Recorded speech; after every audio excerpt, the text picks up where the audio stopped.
दलितों की बारातें नहीं छड़ने दी जाती हैं, मूंछ रखाने पे मारा जा रहा है, अच्छे कपड़े पे मारा जा रहा है।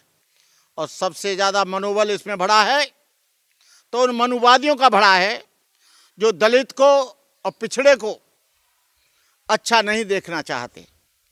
लेकिन ये बीमारी कब दूर होगी? आज ढेर सारे आंदोलन किए जा रहे हैं, जंतर मंतर पर एजिटेशन किए जा रहे हैं, जगह जगह मीटिंगें की जा रही हैं, जगह जगह बहुजन एकता की बात की जा रही है। ये कहते हैं कि बहुजन समाज 85%। मैं कहता हूं बहुजन समाज 1% नहीं, वो 15% लोग संगठित हैं और तुम 85% लोग पूरे के पूरे तिनका तिनका तिनका तिकना टुकड़ा टुकड़ा सब लोग अलग हैं। कुकरमुत्तों की तरह इन लोगों ने पार्टियां बना ली हैं, रोज नई पार्टियों का जन्म होता है। बहुजन समाज पार्टी से निकलकर नसीमुद्दीन सिद्दीकी ने अपनी अलग पार्टी बना ली, बाबू सिंह कुशवाहा ने अपनी अलग पार्टी बना ली, स्वामी प्रसाद मौर्य जी ने अलग पार्टी बना ली। और इसी तरह से दलित समाज में भी बामन मेश्राम ने अलग पार्टी बना ली, किसी ने अंबेडकर समाज पार्टी बना ली, किसी ने आज़ाद समाज पार्टी बना ली, किसी ने कोई और पार्टी बना ली। तो कहने का मतलब यह है वोट डिवाइड होगा ओबीसी का, वोट डिवाइड होगा एससी का और फिर बीजेपी आ जाएगी। मेरा कहने का तात्पर्य है 2024 में यदि तुम लोगों को बीजेपी को हराना है तो सारे लोग एक हो जाओ, एक जगह बैठकर बातचीत कर लो। हम जानते हैं कि किसी से हमारा एजेंडा नहीं मिलेगा, लेकिन समाज हित में, देश हित में, राष्ट्र हित में, संविधान की रक्षा के लिए, लोकतंत्र की रक्षा के लिए, शिक्षा की रक्षा के लिए सब लोगों को एक पार्टी के झंडे के नीचे आना चाहिए। और यदि नहीं भी आना चाहते हो तो बैठकर आपस में बंटवारा कर लो, कौन कहां से लड़ेगा, कौन कहां से क्या करेगा। और तुम्हारा एक ही उद्देश्य होना चाहिए कि बीजेपी 2024 में सत्ता में आने से हम कैसे रोक सकते हैं। वो दिन रात तैयारी कर रहे हैं। और सबसे ज्यादा मनुवादी ये बैकवर्ड है। अखिलेश यादव जब कुर्सी से हटे तो मुख्यमंत्री कुर्सी को गाय के मूत्र से, गंगा जल से ढेर सारे ब्राह्मणों ने पूजा पाठ करके, लेकिन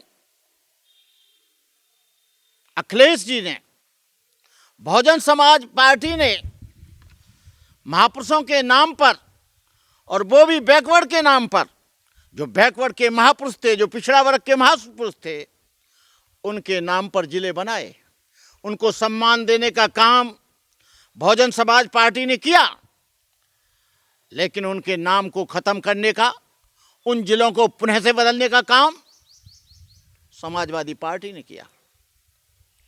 समाजवादी पार्टी ने इतना ही नहीं किया, जो प्रमोशन का डिमोशन था वो समाजवादी पार्टी ने किया, जो बिल था आरक्षण का उसको भी समाज पार्टी ने फड़वाया, जो शेड्यूल कास्ट के लोग थे जिनको 25 लाख से अधिक का जो ठेका मिलता था, जिससे थोड़ा बहुत आगे बढ़ना चाहते थे, वो भी इन्होंने खत्म किया।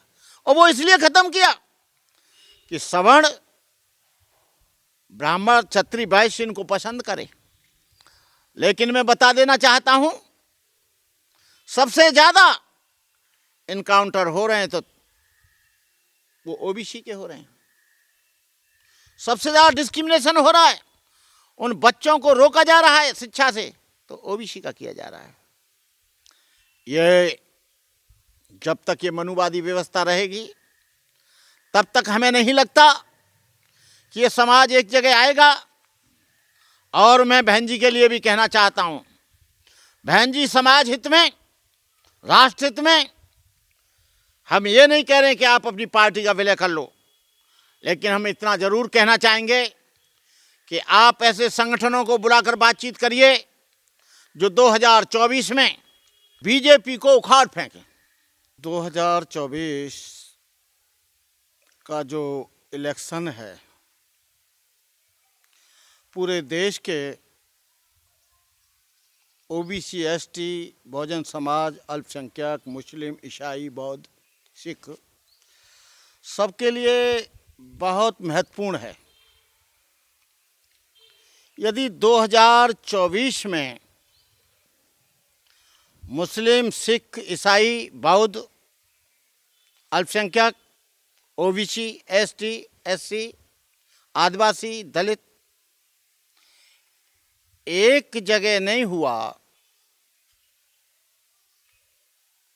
तो स्थिति बहुत भयानक हो जाएगी।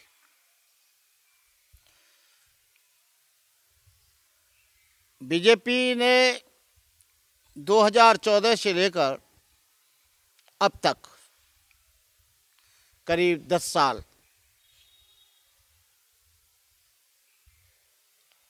राज किया। 10 साल हो गए पूरे, और 10 सालों में जो ओबीसी का, एससी का, एसटी का, मुस्लिम का, अल्पसंख्यकों का, बौद्धों का जो उत्पीड़न हुआ है, ऐसा हमने कभी कहीं देखा नहीं। धर्मनिरपेक्षता आज खतरे में है, शिक्षा आज खतरे में है, देश का लोकतंत्र पूरी तरह से नष्ट हो गया है, ढेर सारे बच्चों को मारा पीटा जा रहा है, गोलियों से भूंजा जा रहा है, किसानों की टांगों में, जांघों में गोली मारी जा रही है। 1000 से ज़्यादा किसान अब तक शहीद हो चुका है किसान आंदोलन के लिए। बेरोजगारी की व्यवस्था इतनी हो गई है, नौकरी मांगने पर, रोजगार मांगने पर उनको लाठियों से तोड़ा जा रहा है, पुलिस भाग भाग कर उनको मार रही है। और बीजेपी यदि सत्ता में आती है तो बहुत तो उसने खत्म कर दिया, तुम्हारे रोजगार के चांस खत्म कर दिए, अवसर खत्म कर दिए। रेल का, जहां रेलवे में नौकरी मिलती थी शेड्यूल कास्ट और ओबीसी के लोगों को, रेलवे का निजीकरण हो रहा है। पेट्रोलियम में नौकरी मिलती थी, ओएनजी का निजीकरण हो रहा है, ओएनजीसी का निजीकरण हो रहा है। तेल का, भेल का, बीएचईएल का, बीएचईएल का निजीकरण हो रहा है, एलआईसी का निजीकरण हो रहा है, बैंकों का निजीकरण हो रहा है, तमाम आयरन अथॉरिटी का निजीकरण हो रहा है। जब ये निजीकरण होगा तो ये नौकरी कहाँ करेंगे? इनको नौकरी नहीं मिलेगी, मुसलमान को नौकरी नहीं मिलेगी, दलित को नौकरी नहीं मिलेगी, ओबीसी को नौकरी नहीं मिलेगी। तो हम लोग इस लोकतंत्र को बचाने के लिए हम लोगों को एक होना चाहिए, हम लोगों को एक झंडे के नीचे आना चाहिए, हम लोगों को एक टारगेट होना चाहिए कि हम बीजेपी को, और तुम अलग अलग लड़ते हो तो मेरा चैलेंज है कि बीजेपी 2024 में आ जाएगी, और 2024 में बीजेपी आती है तो इस बात के जिम्मेदार स्वामी प्रसाद होंगे, बाबू सिंह कुशवाहा होंगे, बीएसपी होगी, आज़ाद पार्टी होगी, वामसेप की जो पार्टी है वो होगी।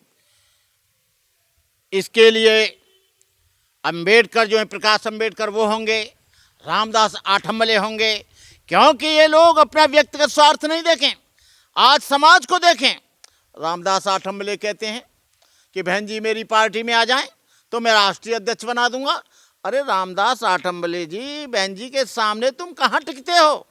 बहन जी 2-2 बार, 4-4 बार मुख्यमंत्री रहीं, 20-20 उनके एमपी आए, उनके राज्यसभा में रहे, उनके एमएलए आए पूरे देश में। अरे तुम्हारा एक एमएलए नहीं आता, वो तुम्हारे साथ क्या करेंगी?